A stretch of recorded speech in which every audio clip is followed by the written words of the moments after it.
light within my heart, light within my thoughts, light within my words. May one and all and everything, blessed and loved, ever be. Welcome. I'm Sister Who. I don't know that it's exactly a popular word for obvious reasons, but I think there's a lot of it, well, in an ideal situation, in a healthy society, there's a lot more of it going on than people realize. And that is that the subject of martyrdom. The idea that when one asks the question, in what do you believe so much that you would give your life for it? And if there is nothing, do you really believe in anything? And yet at the same time, the problem with martyrdom, I often tell people, is that you can only do it once, in the truest sense of the word. Where this becomes a little bit skewed, or not skewed, but a little bit blurry, I suppose, is that there is a sense of self-sacrificing love that may involve martyrdom, but it may not be called martyrdom because it doesn't actually result in death or the termination of one's life, or that you've done as much as you can do and now you have to start over somewhere else. There may be situations in which one embraces a sort of martyrdom and responds to it by relocating to a different part of the country, to a different town, to a different career, whatever the change may be, and deciding at that point to start over with something new. It kind of reminds me of the man, Colonel Sanders, who began Kentucky Fried Chicken when he was 65 years old. That there's a sense in which you're never too old to start. I remember reading in the newspaper once about a woman whose children were grown, she'd just gotten divorced, she found herself to be 65 and decided something she had never done that she always wanted to do was to go canoeing through Alaska. And so she traveled to Alaska, bought herself a canoe, and began traveling across Alaska in a canoe. And I think she kept a journal of it. I'm not entirely positive on that. But it was something she had never done before that she always wanted to do. The idea being that you're never too old to start. In my case, I think I was 27 when I first started manifesting as Sister Who. And in some ways, I think the world in which I was raised considered that a late time to begin a career. And I don't know if you would call being Sister Who a career, because it's sort of ministry, and it's definitely occupied the place of a career during the last 30 years of my life. But I don't know that it's ever generated an income. So does career mean that you have an income? Well, going back to my popular saying, when money becomes the measure, community always suffers. I could not, if it depended upon making enough money to live, I could not consider Sister Who a career, and I could not survive in that manner. I had to find other ways of surviving. And that's a longer story for another time. But the point in all of this is coming back to this issue of martyrdom, that when you put yourself out there in a self-sacrificing way, and knowing something well enough to know whether or not you would sacrifice your life if it was ever required to save or to serve or to persevere in whatever that work or activity was. There have been a number of times where I had to decide, am I doing this even if it cost me my life? And in a way, it wasn't a difficult decision for me to make, because to live without doing what I did, I would no longer be living as myself. And to live as someone, as less of a person than I am, I suppose from an autistic perspective, it begs the question of why would you do it? If it's not worth the struggle that you're enduring in order to do it, why would you do it? Why would you live as somebody else in a way that simply wasn't worth it? It's too much trouble. So in being willing to engage in martyrdom, you've found something that is really worth it. And you know why it's worth it. And you've thought it through, and saving the life of another person, throwing yourself in front of the car to push them out of the way so that you get hit by a car and they don't. And maybe you survive and maybe you don't. It's because you love them so much that you act in a self-sacrificing way. The challenge in all of that, I guess, is that there are societal realities, freedom, integrity, truth, justice, whatever you want to call it. A lot of different things that one could name. It's not that we don't have a name or whatever you want to call it. It's that there are many things that one could name, and that those things are so valuable and they somehow extend beyond our own lifetime. That there is a sense in which parents make sacrifices for their children, or children make sacrifices for their parents, or people make sacrifices for their community or for their nation. There are people who have died in wars fighting for freedom, fighting for something in which they believed. The real question is whether their sacrifice is sufficiently honored by those who survive. I'm reminded of a quote attributed to a minister in Uganda shortly after the end of the reign, I guess you'd call it. He wasn't a king, but he was a dictator, Idi Amin, who was killing thousands upon thousands, if not millions of people within Uganda. And after that, after his time in power was brought to an end, and he was no longer allowed to abuse power in that way, that the minister asked his congregation, all of you were on the list of people to be killed by Idi Amin. The divine, or God, in whatever sense you hold that word, saw fit to spare your lives. I encourage you to figure out why. That's something that is often overlooked when it comes to bullying, that it is also an abuse of power. And when bullying extends from the high school all the way to the national legislature, that new persons elected to the national legislature encounter a room full of bullies who are trying to manipulate and control them. All of those efforts to manipulate and control involve forms of abuse. They're abusing the power with which they've been entrusted. Whether the citizens will rescind that power and vote them out of office again or not, it remains to be seen. But it is an abuse of power. And it was intriguing to me as I was contemplating the whole realm of bullying that it's an abuse of power, that somebody has a certain power and they are specifically abusing it, and their abuse is allowed to stand rather than being terminated or stopped or opposed. The frustrating thing, I suppose, about the power that bullies abuse, whether they're in a high school or in an administrative office, is that without sometimes unprecedented solidarity, it is very difficult to bring that to a stop. That's why, for example, we had World War I and World War II, because it required innumerable people working together in order to make the war stop. And a lot of people had to embrace martyrdom and sacrifice their lives in order for those victories to be accomplished. In a similar sort of way, there are victories within each of our lives and within steps of personal growth, that if someone or something is not willing to sacrifice their personal investment, that the victory will not be won. And that any victory that is won, one needs to stop and pause and pay attention to whose martyrdom and whose sacrifice and whose love made this victory possible. Because the victory doesn't happen without someone engaging in personal investment and making it happen. And if victories are needed but not happening, it may be because someone is not making the sacrifice that's needed.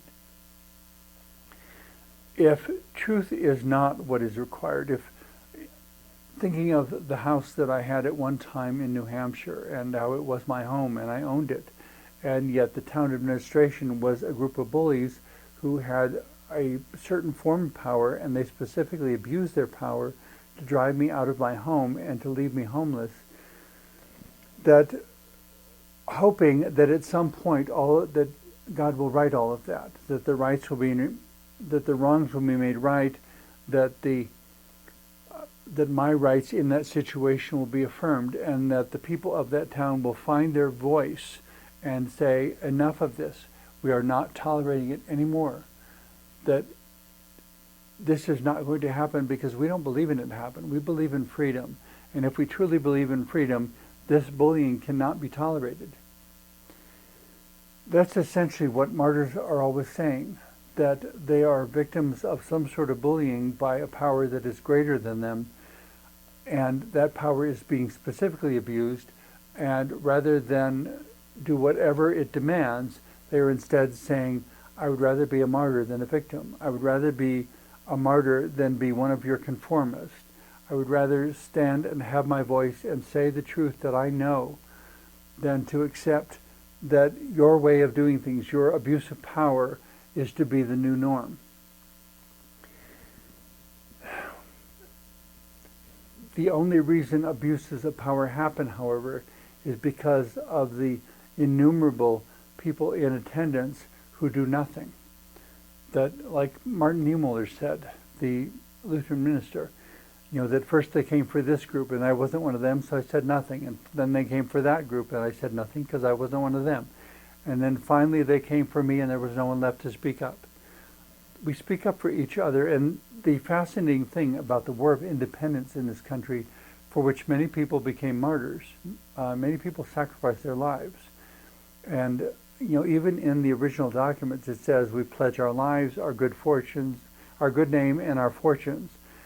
That even if they wound up poor, they knew that to which they were signing their name was worth it. That even if they became martyrs, they knew that to which they were signing their name was worth it. And that they truly believed in what they were signing. I don't know how many people I've met in the current era would be willing to sign their name to anything, which is so disappointing and so sad, because in order for freedom and truth and honesty and all the good things to exist, somebody has to be willing to sign their name to it and say, I would rather be a martyr than a victim. I would rather be a martyr than a conformist. And I would rather stand up and speak for this than to allow your erroneous words to stand, than to allow you to get away with it, so to speak. And maybe that expression only exists in English, I'm not sure. The idea is the same wherever you find it around the world, that somebody does something oppressive and evil and abusive, and the good that could oppose them fails to do so, and is more concerned with being an enabler than with being an opponent, more concerned with avoiding conflict than with preventing the conflict from ever happening in the first place, and more important than the conflict, preventing the evil from ever happening. If there's a way to avoid the conflict, great, but if there's not, evil must be opposed, because evil is what it is. By its very nature, evil is something that has to be opposed. And sometimes that requires martyrs. Sometimes that requires people who are willing to say, over my dead body, and mean it. And to say that I believe in a world that is good, and I believe in a society that is free, and I believe in a country that allows people to make choices, even if they disagree with those choices, no matter who disagrees with the choices. People are allowed to make choices and are allowed to learn from their choices, and because we believe in freedom enough to commit our lives and our fortunes and ourselves in every sense of the word to it. At the heart of martyrdom is commitment. People think that it's about sacrifice, but it's not so much about sacrifice as it's about commitment, because sacrifice will not always require the commitment that martyrdom embodies. Did I choose to be Sister Who, or was I chosen? I chose to have integrity. And part of me having integrity means that when the opportunity to become Sister Who happened, I said yes, rather than compromise my integrity in order to avoid the investment, the sacrifices, the love, the truth, especially the truth that Sister Who embodies. If we can't say truth, if we can only lie, what is there that could make anything else worth doing? If nothing is true, and then our whole life becomes a lie, and everything we tell ourselves, everything we tell others becomes a lie. If we are enabling someone in order to avoid conflict, then that which is truly ourselves does not truly exist. And if you only have a limited amount of time to live, choosing not to live during the time you have is the most obvious way of dishonoring the one who allowed you to have the life in the first place. Dishonoring yourself as the one who was living. That there is no honor in being yourself if you cannot do so during the few moments that you have. There is no honor in being the embodiment of somebody else's expectations. There is no honor in living a lie. There's no honor in being closeted when what is needed is someone being willing to stand up and say, I don't care how difficult it is, I must be myself. I don't care what I have to invest, I must be myself.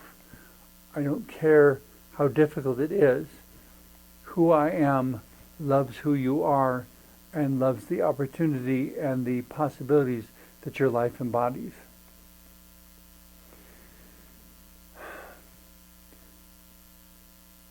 I guess the sad thing about martyrdom is that it is ever necessary. That the only reason martyrdom becomes necessary is because too many voices have not been using their abilities. Too many voices have not been speaking, and too many feet have not been standing, and too many spirits and souls and intellects have not been asserting their place in time and space. To suggest that I did not choose to be sister who I was chosen affirms that from some level, in some way, even if it's from some evolutionary force, if one wishes to regard that as the final word on things, there was something that chose that sister who should exist. There was something that chose that sister who should speak and should do and should create symbols and metaphors and empowerment of whatever kind, and to do so without judgment. To say that whoever you are and whatever you are, whatever you find yourself to be, that it's okay. And that the challenge to the rest of humanity is to figure out in what way that integrity can be integrated with all the other symbiotic relationships of the planet. I guess the thing to keep in mind about martyrdom is it is never something that is approached quickly or easily, but every martyr of whom I can think has a very long story.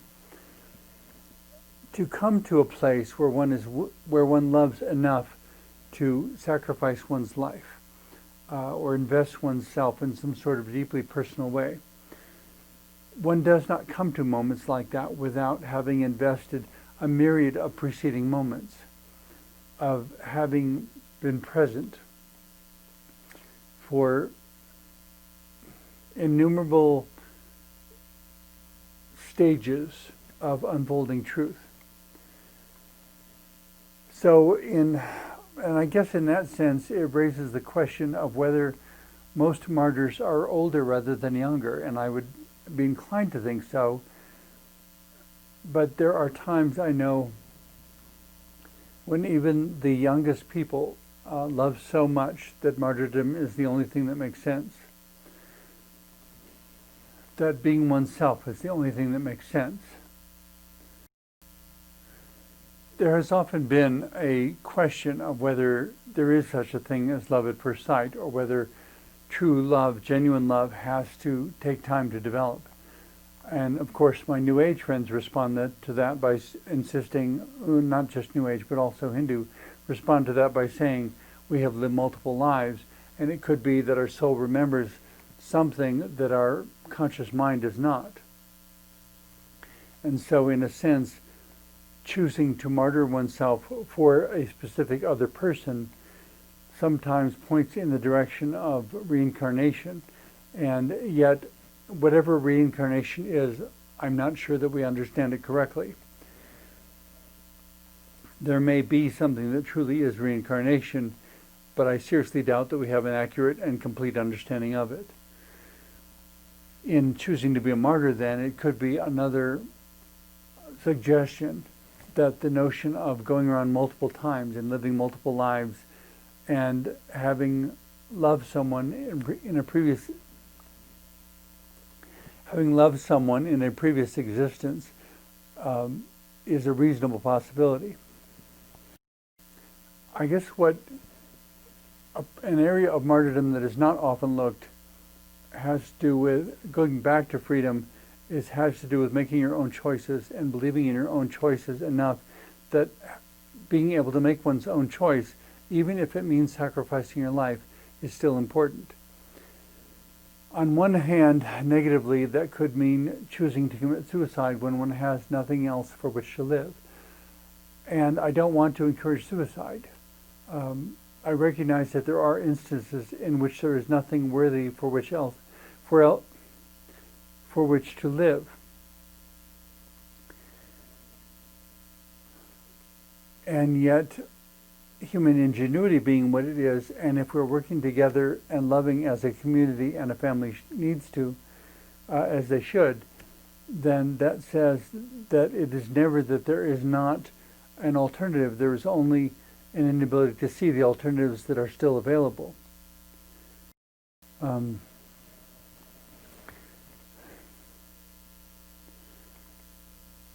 One of the challenges, I guess, in making choices are the ways that society, with all the best intentions, attempts to direct the fate or attempts to protect its citizens, and sometimes can't always do that.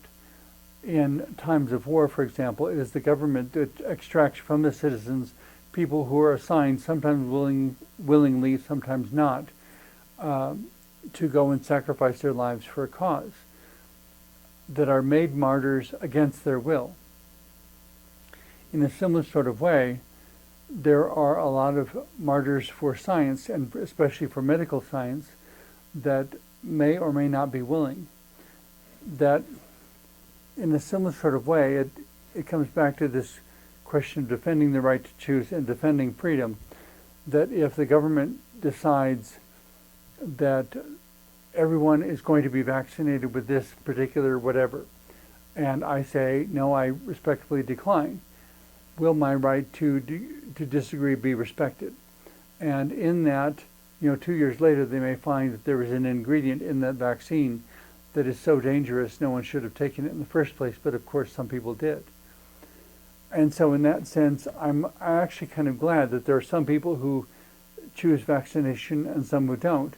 But because that individual has to live with the consequences of making that choice, that person is the only one who should make that choice. During the height of the AIDS epidemic, during the 1980s, there were a lot of people who wanted to embrace the responses that medical science was inventing. The problem for a long period of time was that every single answer had negative side effects. And so it was commonly known that if one developed CMV, or cytomegalovirus, I think it's called, but it's called CMV, the treatment for CMV would generally render the person blind.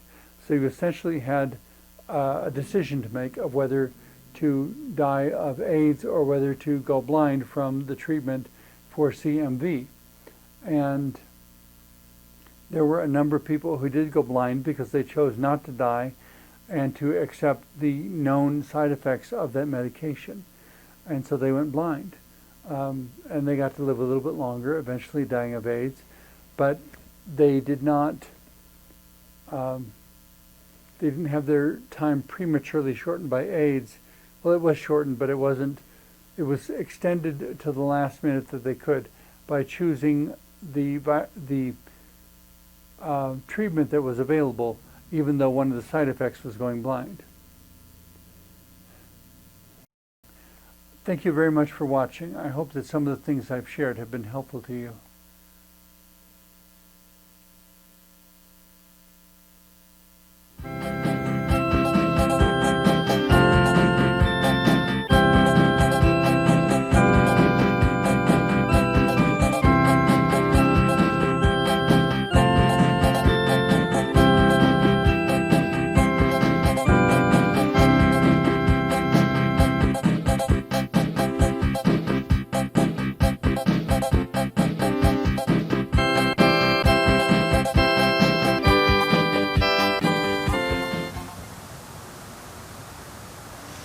Thank you for joining us. And now may you be blessed with love and peace in the pursuit of your own dreams and in all your dealings with the diversity of humanity around you. Amen.